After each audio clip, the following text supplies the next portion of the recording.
What's going on, everybody, and welcome back to the channel, and thank you for joining me for this special one-on-one chat.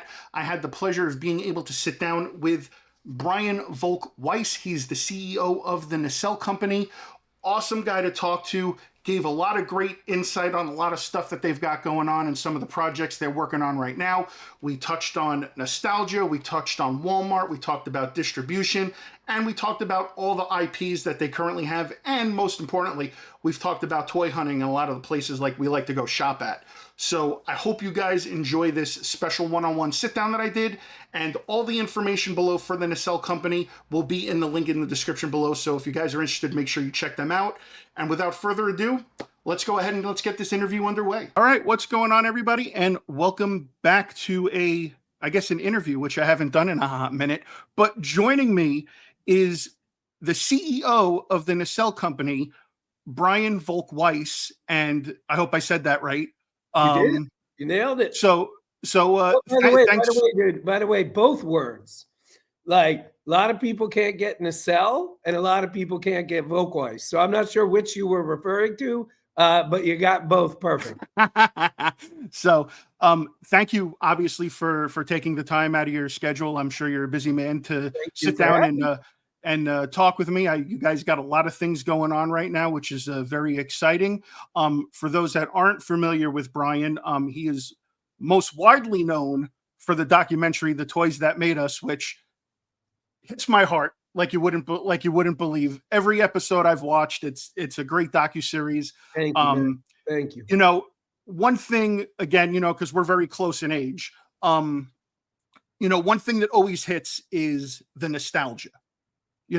That's the biggest thing right now. It's the nostalgia.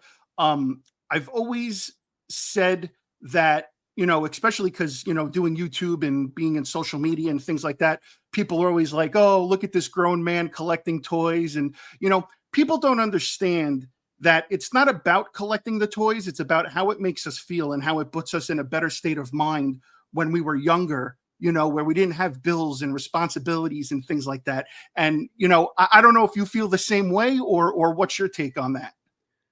I mean, listen, man, if I'm being honest, and I know before the show started, we were talking about our mutual New York heritage. Right. I don't care. Like, I don't care. If I'm just being honest, dude, my wife don't care. And that's the only one I would care about who cares. My wife, when we were dating, we were long distance. She came to my house for the first time. We met in Atlanta when I was there for business.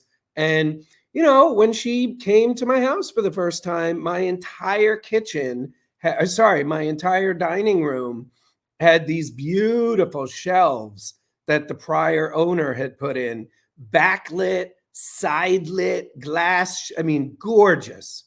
And they were covered in Transformers statues. Like the first Transformer statues ever made. And it's funny, don't tell my wife this, but I had girls over before her, and they always commented on it. Always. Like, oh, what? My wife kind of busted my balls about it and then moved on. Oh, mine does all the time. Yeah. But I'll tell you this, the house we're in now, we moved 2 years ago. And this is very unusual for California. We have a basement. And I would have bet you everything I had, my collection would be in the basement. And for some reason that I get it, but I'm still a little shocked about, it's for all extent and purposes in the first room when you walk into the house. So anyone walk into the house, like it's like kind of right there. And it's that culture shock. It just like smacks you right in the face. I mean, it's over 4,000 pieces. Okay. So for anybody, even you with your reaction right now, and you're a toy guy, look at your background. Listen, I got a pile of stuff sitting here that I haven't even gotten to or opened yet. I'm so behind the 8 ball on so much stuff, and the pile just keeps growing. So trust me, I get it. Yeah. So imagine you're like a dentist who's like the mom of one of my kids' friends. and then you Yeah. see this in the first floor of a house. Like, yeah. So no, but yeah, and by the way, I know you know this, but like we don't play with the toys. That would be weird. Oh, We absolutely. collect them. So Absolutely. like if people can collect old watches or old Yeah. bracelets or old vests, why is it weird to collect toys? Yeah. You know, I pop them out of the box, I pose them, and then Yeah, they go right on right. the shelf, and they get moved maybe a couple of times a year when I have to dust and clean and stuff like that. But other than that, they go untouched. Well, you're ahead of me if you dust. So kudos. Oh well, I gotta keep a clean presentation. And besides, if my wife comes in and she sees that, she's gonna be like, you're a slob. And I'm like, I'm not a slob. I don't have time. I'm a busy guy, you know. But I mean, again, the documentary's been great. Everybody knows that. But what people might not know or do know now that it's starting to get out there is that you guys are a toy company. You're producing figures. You created the IP, what was it, the Robo um Well, just to be clear, we yeah. acquired it. So Oh, you acquired it. Yeah, Okay. Robo Robo 4. Force. Yeah, Robo Force, that was it, yeah, right? that was the toy line, a disaster, by the way, in the 80s. Okay. But like that, so we absolutely did not create it. We Okay. definitely rebooted it to the point where you could argue we created it. Right. We kind of only kept the names the same and some other imagery, colors on the characters. But no, we did not invent RoboForce. So out of all the IPs that you guys have, because you have the Biker Mice from Mars, you've got Sectors, you also just announced today that you've got the IP for Star Trek. Yes. So one thing that always interests me as a consumer and finally being able to talk to a company representative, what's the thought process that goes into actually selecting what IPs you guys want to obtain or what you want to do? I mean, is it more of like you're a fan of the IP, or you just feel from a business standpoint that it might be, hey, this will be something cool? So it's both, and I'll explain what I mean by this, but it also evolves. So first of all, it has to speak to me. Like I have to feel like the same way, like when I pick what toys I buy, it's Right. stuff that speaks to me and gives me a feeling like I know this is cheesy, but it's true though. It gives me a feeling like in my chest, like a warm, like ooh, like that, like it's just it speaks to you. And I know you get it, but for Oh, anyone who absolutely. doesn't collect, it sounds crazy and cheesy, but it's true. So I've always loved RoboForce, for example, and I'm mentioning RoboForce because that was the first IP we acquired. I had probably 40% of all RoboForce, like everything. Not I had Oh, all wow. the figures. I had all the figures. I had the play set, but I also had napkins from kids' birthday Oh parties, my cups from God. kids' birthday parties, sheets, pillows, a phone. So, I had all this stuff, right? So that was easy. So then we got sectars, then we got biker mice. I mean, biker mice, I still, up until today with Star Trek, like nothing has been more surreal that we were able to get biker mice. Like I still feel like that's a dream. But what's happening now, and this is what I mean when I say it evolved, like we get offered. So we had used to fight to find what's available. Now Right. we're getting incoming calls and DMs and emails, whatever. And now we're being very, very selective because, as you may know, we're combining everything. Right. So RoboForce can interact with biker mice, which can interact with sectars. So we have RoboForce and biker mice cartoons in production right now. Oh, awesome. And in RoboForce, which we're doing with The Rock, you can see like the eighth lead in the show is a Sectorian. At San Diego Comic-Con, we showed a clip of the one of the biker mice cameos, and that's all in RoboForce, the cartoon. That's So cool. that's that's what we're trying to Yeah. do. You're So when intertwining people, everything. Yeah. yeah, so when people call now and they're like, "Hey, we got a robot thing," we're a lot pickier than we would have been 2, 3 years ago because we already are doing a pretty big thing with robots. Right. So being a child, so me being a child of the 80s and also, watching cartoons in the 90s. Yeah, I watched Biker Mice, and I also now I saw that you guys are doing Cowboys of Moo Mesa. That's right. So I watched that. So it's like, again, it's and you're hitting all the points, especially with the older crowd like myself, because we grew up watching those cartoons, and like I said before, it just puts us in a better frame of mind, and it like gives us like those really cool memories. Like, yeah, I could easily just watch this stuff on TV again and not buy anything, but what fun is that? I want to have this stuff on display and show it off. So again, like the fact that you're getting all these IPs from when guys like us were kids and watched that stuff, I mean, it's great. But here's the other side of the coin too. When you get these IPs and you put out these products and everything like that, are you like trying to introduce it to a newer generation, or is your sole focus trying to hit with the older crowd like myself? I'm very greedy. We're trying to do at least a 3, if not 4 quadrant IP. Okay. So, like with RoboForce, which is almost done. I mean, it's really, and who knows if we'll succeed or not. I think we will, but you never know until the rubber hits the road. But our inspiration, our North Star, is what is now referred to as X-Men 97. Used Oh. to just be called X-Men. Now it's X-Men 97. So what I loved, and the reason that was our North Star, was it, as a kid, I watched it when I was like Yeah. 13 or 14. It Same. spoke to me. It speaks to me now too. Yeah. So it really is like we're trying to operate at both levels. I have a 6-year-old. He is obsessed with, I'll be watching a cut. He'll come over, wanting Yeah. peanut butter or something, and then he'll start watching, and then like he's hooked. But then, I showed, a almost finished cut to a friend of mine who I trust to give me, very honest opinions. He's in his late 40s and he loved it too. So that's what we're going for. So again, speaking, about kids and everything, I have two sons too. I've got a 16-year-old and a 10-year-old. Mm, Um, the 16-year-old is just off in his own world. He, video games, he's in high school, he's doing his own thing.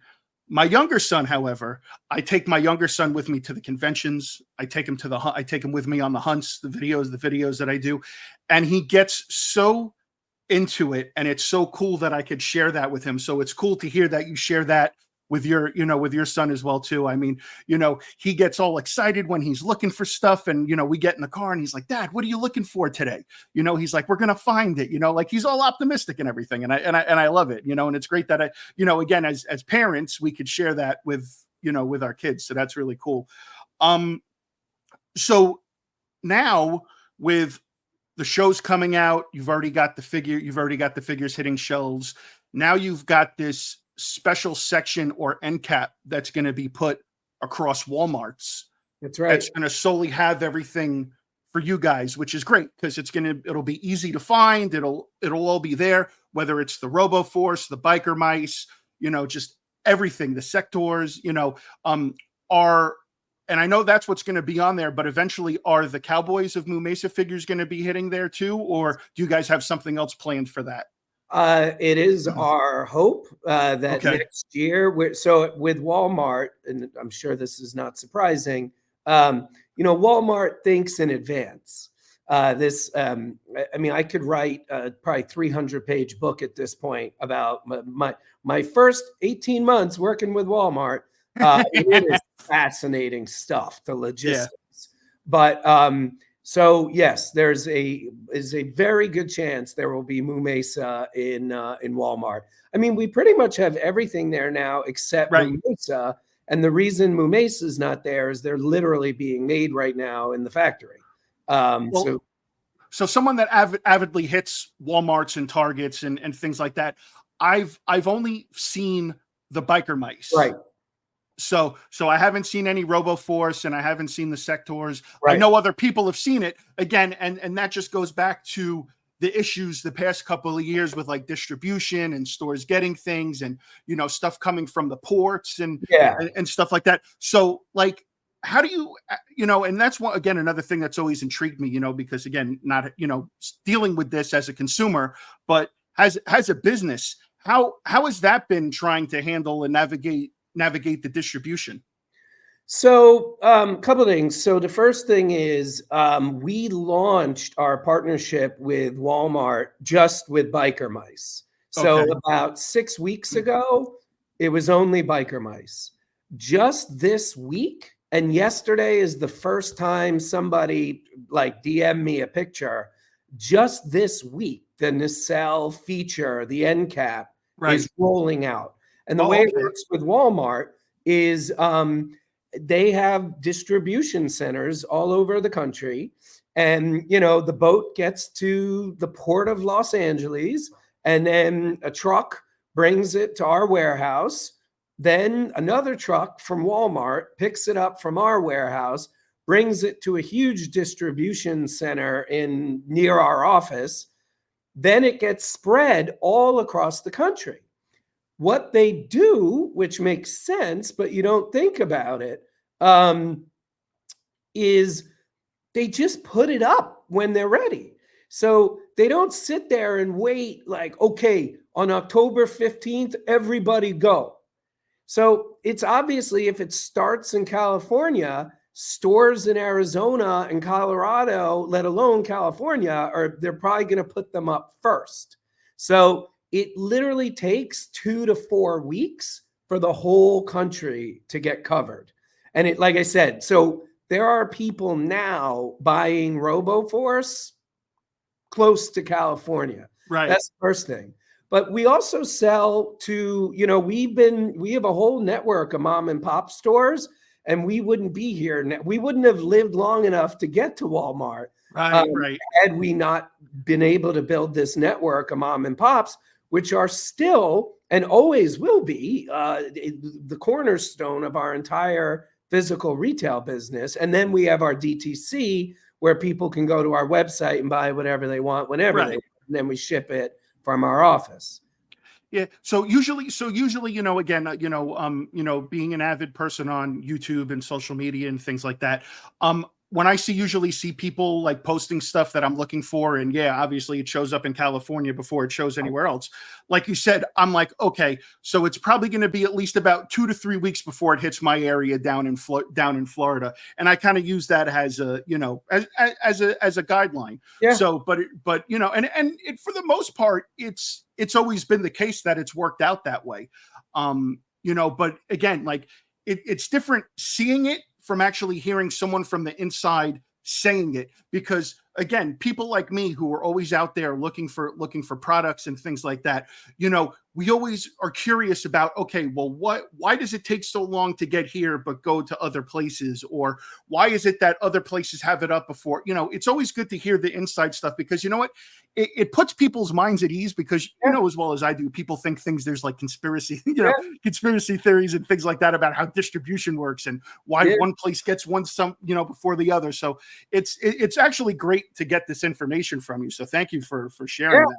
Well, to that point, I mean, I always feel like I'm the nerd who made good. Like and I'm always so excited to like report to everybody right like the cool shit that I'm seeing. Exactly. I go to Bentonville now. That's where Walmart's headquarters. I go there once a quarter, and it's so interesting. Like it's so fascinating how like it's just mind blowing how they function, and like you don't really think about it, but like they got over 4,000 stores in the US. It's the most foot traffic of any store on earth. And the logistics involved with getting stuff from A to B on a country 3,000 by 1,000 miles wide with 330 million of us. It's pretty interesting. Yeah. So I was actually just out in California about 3 weeks ago. I was out there for my personal job, my regular 9 to 5. I was over in Long Beach, and that was my first time over on the West Coast. Really liked Oh, California. Very very cool. One of the things that I got to do while I was out there, I actually got to go to Frankensons, and I don't know if you've ever been there, but you kidding? okay, yeah. So that place was something unlike any other place I've ever seen. Um, it was really cool. Again, it's one of those places that's like there's something there for everyone. Yeah. So do you now I know via email and everything, the representative that I spoke to from your company said that you're a toy hunter. So do you still go out when you have free time and go and toy hunt and things like that? I mean, I don't know what your schedule is. I don't know how busy you are. So it's like, Dude, I'm going to Portland today for a convention, for a okay, panel we're doing. Tomorrow, I'm already scheduled. I'm going to Dr. Tongues and Billy Galaxy. Like nice. we also do a lot of stand-up comedy, which we Okay. shoot all over the country. So the beautiful thing about directing stand-up comedy, I don't got to be at the venue till like 3:30, 4 o'clock. So if you go on my Instagram, I mean, you'll see, man, like I hit up, I literally always like, I'll be like, before I take off or even in the morning, I'll be like, Yeah. local toy stores. So, I mean, I would say, first of all, my home store is Blast from the Past, which is in Burbank. I Okay. go there, I would say at least twice a month, sometimes 6 times a month. Number one. Number two, I go to Frank and Sons probably 4 times a year. Number three, like I said, anywhere. So my family, for what was it? Was it I guess Labor Day? Was it Labor Day weekend? Yeah, for Yeah. Labor Labor Day, Day just passed. Yeah. we went to Lake Tahoe. We did all the family stuff. Got off the plane in where do you get on? Where do we fly to? Not Tulsa. Where do we? Tacoma? No, where do we? Something with it. Tahoe. So we flew to Tahoe, get off the plane. First thing we do was go to a toy store.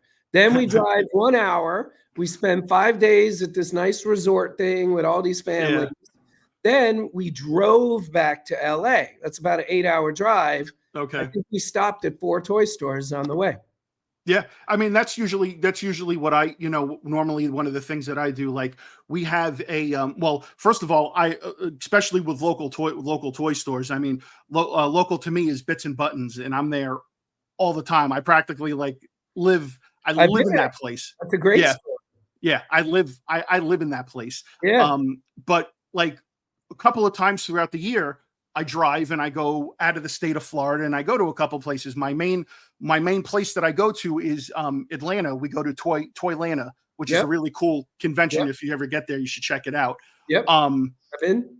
so driving up through Florida and into Atlanta, I always map, okay, there's stores XYZ here. Okay, this is what I've got to hit up. This is what I got to check out.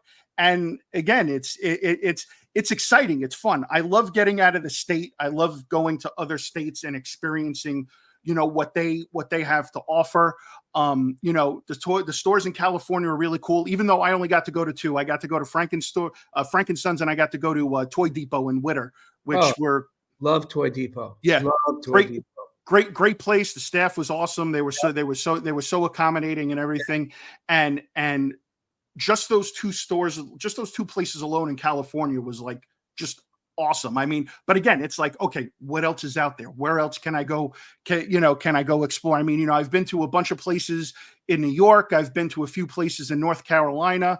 But I want to hit up more of the country and check out more of these stores. But yeah, it's so and it's funny because like again, when we're traveling, my wife, I plan my trips with my wife, and she's like, "We're not stopping at another toy store." She's like, "You're not doing." I'm like, "Just give me 5 minutes. 5 minutes." 5 minutes turns into a half an hour turns into an hour, and then she's like, "You're eating up our trip," and I'm like, "Well, I'm sorry." My wife kind of, she started off like that, and now she uses when I'm in the store, because I'll take the kids with me to Yeah, like get, book plane tickets for something or something. Right. But so just to put this on your list, my places I want to go in life: number 1, Madagascar; number 2, Egypt; number 3, Galapagos Islands; number 4, Kokomo Toys, Oh yeah, Kokomo, Indiana. Kokomo. Yeah. Like it's on. Like I am like before I die, I must go to that store. People have been trying to get me to go there for quite some time. Again, it's all about timing and, making your way out there and scheduling and everything like that. But yeah, that's definitely a place I people want me to go check out. There's trying to think of the other place. If you ever go to Orlando, Which I go to a lot. okay, well, have you ever been to Acme Superstore? Okay, so they there you go. So it's like, all right. Yeah. So it's like there's a bunch of places that need to be put on the map. People need to go check out and explore. And it's like, again, and the places are great. The selections are always good. But sidetracking off of that now for a second. So I got to ask, what is it that you're currently collecting? Like, what's your current focus right now as far as stuff you're getting for yourself personally? So there's really no like currently, Yeah. like I kind of collect everything but wrestling. So Oh, like see, I'm a wrestling guy. everybody is but me. I don't get it. I literally have one wrestling figure in my whole collection. It's Andre the Giant. And the only reason I have it is because, whenever I do anything like make a TV show, I learn so much. And so people are always shocked to hear this. I was never a He-Man fan ever. I didn't even want to do it in the first season of Toys That Made Us. I almost had a mutiny on my crew, and that's why we did it. I now have probably 200 to 250 piece He-Man collection. So the more I learn about something, the more I start collecting it. So it's kind of an occupational hazard. I know that's funny, but it's of course kind of true. So I don't like start and stop. So once I start, I collect forever. But to give you, I guess, hopefully a little bit more of a nuanced answer, something I just started collecting and I have become obsessed with is the Star Wars Star Cruiser. That hotel that they. Oh yeah. Yeah. The hotel. Yeah. So I mean, dude, I probably went from 0.0 I had a couple things because we do a show for Disney Plus called Behind the Attraction. So I shot in it and I got some stuff when I was there. I mean, I probably now have 15 to 20 items. Like I probably have 80% of what they sold in the gift shop. I got limited edition, like people who went there for the first cruise, they got like special pins. I got one of those. So that's like they gave you like toothbrush, like comb kit when in your room. I got one of those. So like that's something that I never collected till 6 months ago that I would guess in about a year will need its own shelf. Oh, absolutely. So obviously I don't want to hold you up much longer because we're on time constraint. Last question. What IP is out there that you want to get your hands on? So I'm being honest, again, New Yorker to New Yorker, I'm going to be very honest with you. If it's something we have a chance at getting, I will not say it because that'll make it more expensive, or it's something we're negotiating on right now. Okay. But so if we eliminate everything in negotiation and hopefully we'll acquire one day, I mean, yeah, man. I mean, the number one thing, would be, G.I. Joe. Like it's funny. I talk a lot about Star Wars. I talk a lot about Star Trek. And again, of my 4,000 piece collection, and it's more than that, it's probably 4,400 at this point. About 1,000 of that is Star Wars, probably 1,200 of that is Star Trek. But G.I. Joe is probably well over 400 or 500 pieces. Oh, Jesus. Yeah. Yeah. Yeah. Dude, the next time you come to LA, you let me know ahead of time. Come over. I want to show it to you. I think you Oh, dig it. absolutely. That would be awesome. I appreciate that. That's Yeah. awesome. Um, so yeah, I mean, listen, I dabble in a little bit of everything, but a majority of my collection is more of like Stallone and Schwarzenegger. Like I've got a lot of NECA stuff. I'm big Rambo, big Terminator guy. I also do a lot of wrestling. Again, I grew up watching wrestling as a kid. I still watch it today. Me and my family go all the time. That's our thing. I anything from the 80s is really more of my shtick. There's not so much more modern stuff that I get these days, but if it falls in line with what I'm doing, then yeah, I'll get it. But yeah, that I mean anything Stallone, Schwarzenegger. So if you guys ever get like the IPs for like Commando or Rambo or Terminator, listen, I would love for somebody to put out like Tango and Cash figures. I mean, Oh, that's just me. That's just my take on things. Again, because I'm an 80s, 90s action, guy. That's my thing. well, that's So my thing too. So, I yeah, mean, I've actually, and by the way, a lot of what we do is stuff that I want that right. just doesn't exist. So, like, I don't know if you've ever seen The Expanse. It's like a sci-fi show that's on I've Amazon. heard of it. I've heard of Yeah, it. Yeah. it's my favorite sci-fi anything that's not Star Wars or Star Trek. We're making the toys. No one made them. The That's Star awesome. Trek toys we're doing. I don't know if you read any of the details. The I saw entire the press release, but I didn't get a chance to read it yet. Yeah. Yeah, the hook or whatever you want to call it, and it's not a hook. This is what I fucking pitched them, and they Yeah. loved it. Was hope this isn't a family show. Sorry, I Oh cut. no, no. Um, Listen, we're not PG on my channel, so all right, you feel free to let your but freak flag fly. we're not making anything that's been made before. Right. So when Playmates put out their last line, I couldn't have been more excited that, oh my God, Playmates is doing Star Trek again. I didn't buy Right. any of them. I probably have 200 Kirks, not 200, but I mean, I got probably 50 Kirks. I probably got 10 Spocks, probably got 30 Picards. So everything we're doing some characters, dude, we're doing some characters that are in one episode. Oh, One of that's the cool. characters in Wave 1 was on screen in a movie for about 26 seconds. See, that's cool because I like the obscurity of it. I like the fact that there are characters that people like, even if they were only on screen for X amount of time, Yeah, they get figures. Everybody should get figures. And yeah, I love that because that's cool. Because again, not everybody has an emotional attachment to Spock or Kirk, and they might have had emotional attachment, like you said, to that one character that was on screen for like 5 seconds or had a couple of lines of dialogue. You know, to me, that's cool. Putting out the obscure stuff and putting out characters that no one's made yet. To me, that right there is the key point.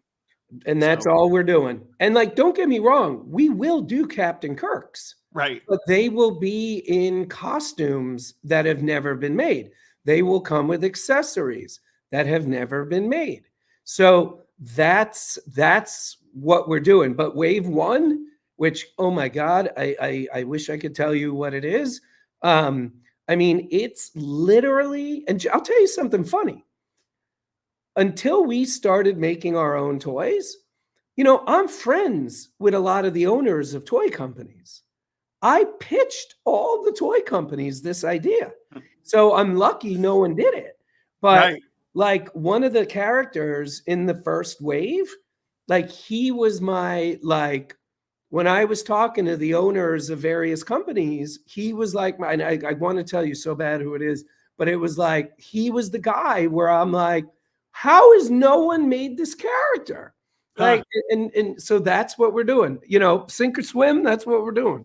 No, and that's cool, and that's great that again, you're putting out characters that haven't been made. It's not the same guys over and Yeah, over again, or if it is the same guys, at least they're going to have different accessories and different outfits, like you said. yeah. So there's going to be some variation. So it's not going to be just the regular plain Jane, common you see every time you go to the store. So that's really cool. So, Brian, thank you so much for Thank you, taking the Seth. time It to was a talk to lot me. of fun. And please make sure we see each other in New York.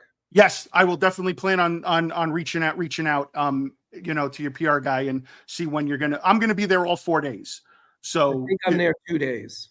okay. I'm there all 4 days. So I plan on I'll definitely reach out and see if we can link up and actually meet in person. I think that would be cool.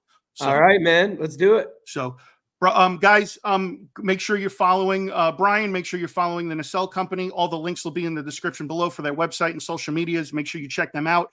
Also, check out coming to a Walmart near you. Yeah. The end cap of all the goodness that I hope to find on a few upcoming hunts, and we'll go from there. So, guys, as always, be sure to like, comment, share, and subscribe, and all that good stuff. And thanks for joining me and Brian. And again, Brian, thanks for your time. I appreciate it. All right, man. Thanks, Seth. Take it easy. All right, bye. Bye.